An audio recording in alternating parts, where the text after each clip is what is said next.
Hi, my name's Paul Grogan and welcome to the How to Play video for Diamond the Game, a print and play game designed by Mark Basham, Claire Murray and Matthew Dunstan.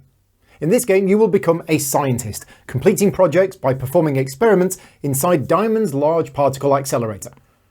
Each project you complete will enhance your reputation, and the player with the highest reputation at the end of the game is declared the winner. Two versions of the game are available. The main game is suitable for ages 10 and up, which is the game that I'm going to be covering in this video. For the rules on the other version, which is more suitable for ages 5 and up, please click on the little eye in the corner and that will take you to my video on that game. You will first need to download the PDF from the website, print out the pages, and then cut out the cards.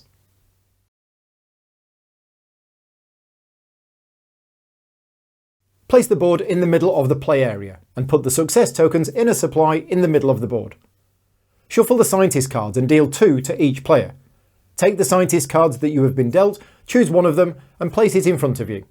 Take the scientist piece that matches your scientist and then put the other scientist card back with the unused cards. Shuffle the project cards and deal 3 to each player. Take the project cards that you have been dealt, choose 2 of them and place them in front of you this side up. Place the other one aside, it will not be used in this game. From the rest of the project cards, deal out a number of them face down depending on the number of players. For 2 players use 3 cards, for 3 players use 5 cards, for 4 players use 6 cards, and for 5 players use 7 cards. Shuffle the action cards and place them in a deck here, and then shuffle the experiment cards and place them here. You're now ready to start the game. The player who last made a scientific observation is the first player. They take the first turn and then play passes to the next player clockwise. On your turn, you perform the following 3 steps in order.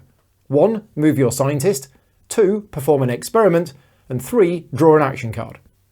This continues until a player needs to take a new project card and there are none left to take.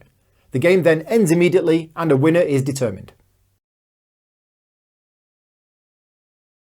The first step on your turn is to move your scientist. On your first turn of the game, simply place your scientist on any unoccupied beamline space, which are the coloured segments in the circle.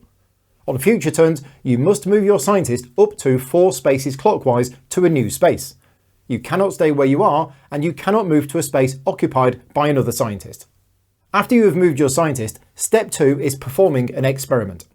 First, look at your project cards. If you do not have any uncovered science icons that match the icons on your current beamline space, you skip this step. If you do have some uncovered science icons that match your space, reveal the top card from the experiment deck. The deck contains successes, failures and events. Successes are good, failures are bad, and events could be good or bad. After revealing a card, you can choose to continue to reveal another card or stop. You're trying to get as many successes as you can. If you stop revealing cards before you get 2 failure icons, the experiment is a success, and you gain as many success tokens as the number of success icons revealed.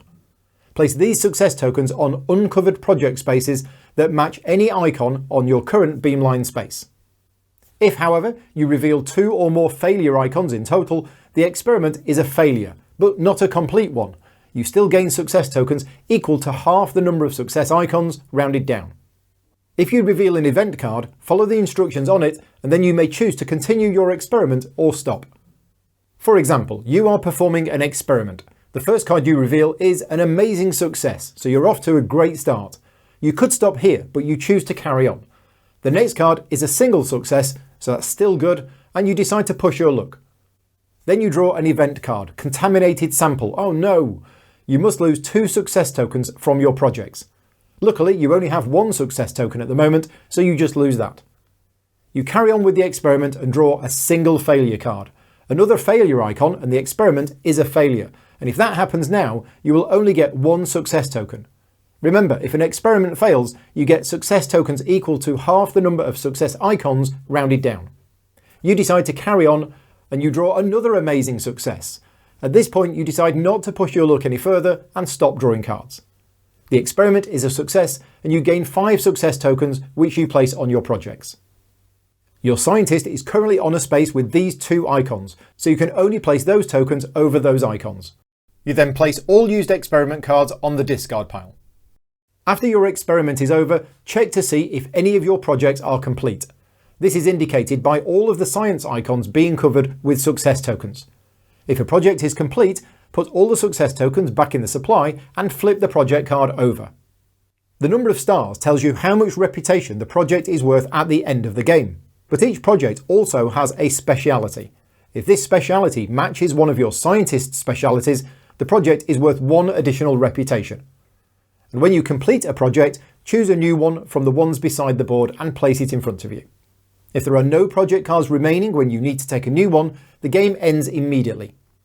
Assuming the game hasn't ended, at the end of your turn, step 3 is to draw an action card from the deck and put it into your hand. Action cards are kept secret from the other players, and there's no limit to how many of them you can have in your hand. Each action card explains when it can be played and what it does, and they are all explained on the back page of the rulebook. The action cards can make all the difference in getting ahead of the other scientists, so make sure you use them. As mentioned earlier, when you complete a project, you take a new one, and if there are none left to take, the game is over and it's time to add up the scores. Each player calculates how much reputation they have earned as follows. Any incomplete projects you have are not worth any reputation, even if they were close to completion. Each completed project is worth reputation according to the number of stars printed on the card.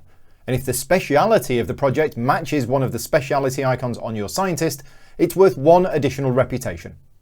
The player with the highest reputation is declared the winner. If 2 or more players tie for the highest, they are all winners and can rejoice in their shared scientific achievements. I hope you found this video useful in learning how to play Diamond the Game. If you have any questions about the game, please leave a comment on the video. Until next time, take care and thanks for watching.